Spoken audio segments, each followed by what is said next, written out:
The term military-industrial complex, or MIC for short, is widely recognized, and many are aware of the controversy surrounding it.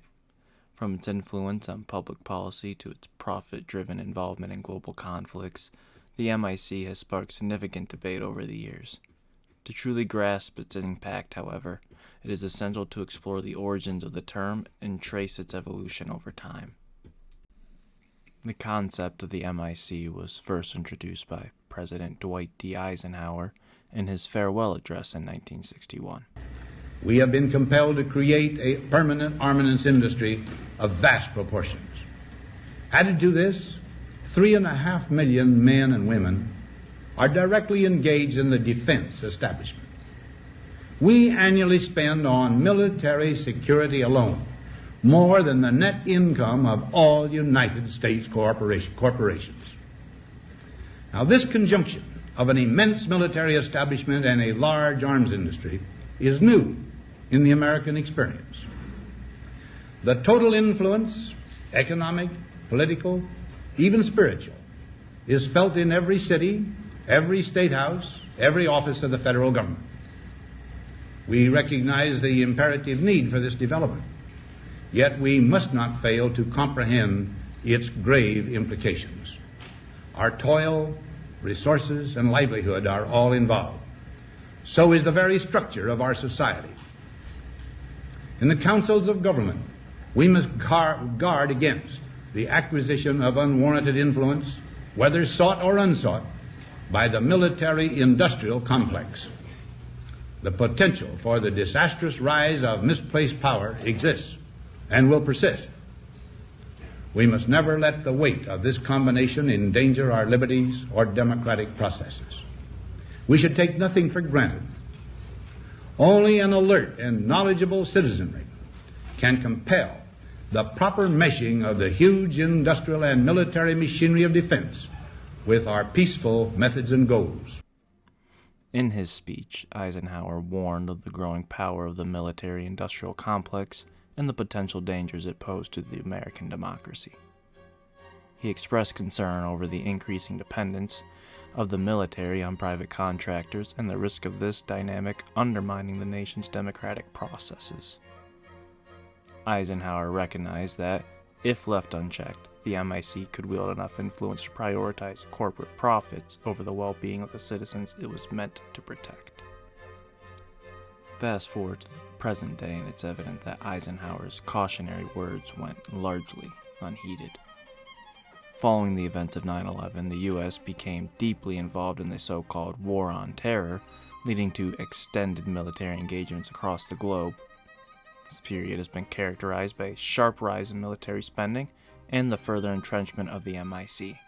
In 2024, for example, the U.S. defense budget reached $968 billion.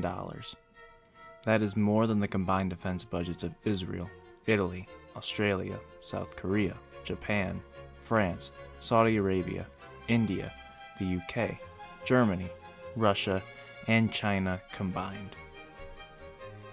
Within this budget, 27% is allocated to personal costs, including soldiers' wages across the various branches of the military. 2% goes to military-funded grants, and the remaining 71%, which is approximately $431 billion, goes towards contracts with defense companies. Key players in this sector include Lockheed Martin, which manufactures aeronautics and missile systems. Raytheon Technologies is another one, which specializes in aircraft engines, avionics, and drones. And then there's Northrop Grumman, which focuses on weapon systems and military platforms. Beyond the staggering financial figures, one of the most troubling aspects of the MIC is its influence on U.S. politics. Lobbying, in particular, is a practice protected by the Constitution as it is marked as free speech. It enables defense contractors to direct substantial sums of money into political campaigns to sway legislative action and influence policy decisions. A closer look at the top recipients of lobbying funds from the MIC reveals just how deeply embedded the defense sector is in both major political parties. While lobbying is legal, The scale of this influence raises serious concerns about the integrity of the democratic process. It distorts the policy-making process, making it more difficult for the needs of ordinary citizens to be heard over the powerful lobbying interests of the defense industry. The origins of the MIC stretch back even further than Eisenhower's 1961 address.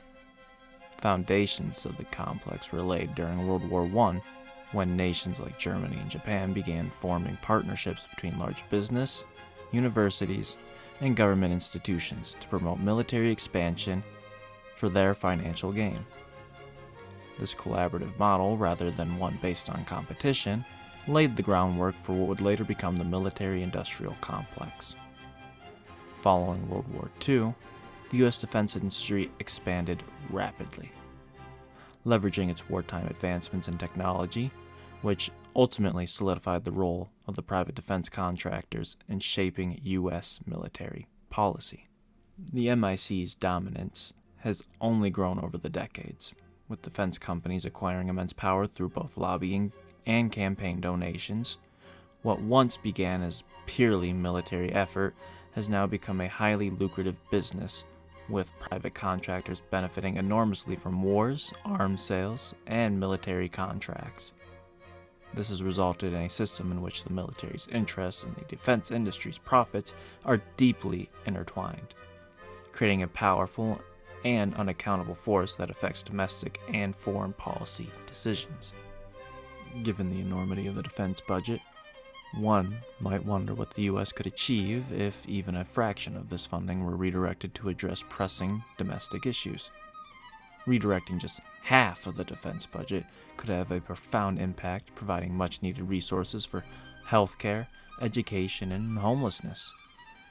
Universal healthcare might not seem like a distant dream, and the nation could begin to tackle systemic issues affecting its most vulnerable populations. However, as long as the MIC continues to exert its influence over political decisions, such reforms appear unlikely. For example, the U.S. faces a national healthcare crisis, with millions of Americans uninsured or underinsured. At the same time, companies like Lockheed Martin, Raytheon, and Northrop continue to make record profits, even as healthcare costs skyrocket. The disparity between the nation's spending priorities reveals a troubling pattern. Resources are being funneled into the military and defense industries, while essential social services remain underfunded or neglected. Similarly, the crisis of homelessness in the U.S. is another example of how funds could be better spent. According to recent estimates, over 500,000 Americans experience homelessness on any given night. Redirecting just a fraction of the MIC-driven defense spending could provide affordable housing solutions, mental health services, and addiction treatment for the homeless population. Yet such investments are overshadowed by the pressure to continue military spending at record levels. The growing power of the MIC is a key driver of rising inequality in American society. It fosters a system in which the wealthy and powerful have disproportionate control over political decisions, contributing to the sense that the U.S. is no longer a true democracy, but an oligarchy driven by corporate and military interests.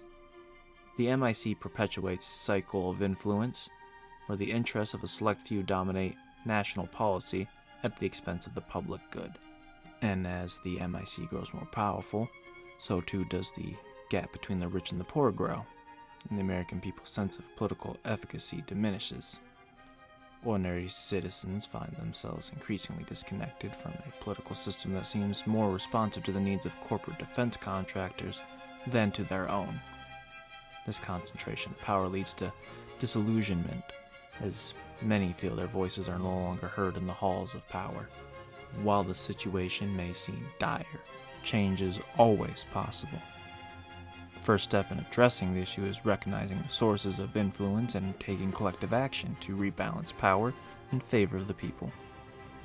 Only by confronting the MIC's influence can we hope to build a more equitable society that serves the needs of all, not just the elite. This could involve pushing for campaign finance reform, increasing transparency in government spending, and holding defense contractors accountable for their role in shaping policy. Furthermore, the public must demand that military spending be scrutinized and reallocated towards domestic priorities that benefit all citizens. By advocating for a reevaluation of national priorities, the American people can reclaim control over their government and shift the focus from the military dominance to addressing critical societal challenges such as healthcare, education, and inequality. In conclusion, the MIC has become an entrenched force in American life, influencing not only military policy, but also political and economic systems that govern the nation. While its power is formidable, it is not invincible. By shining a light on the impact of the MIC and calling for greater accountability, we can begin to reshape U.S. policy and create a more just and equitable society for future generations.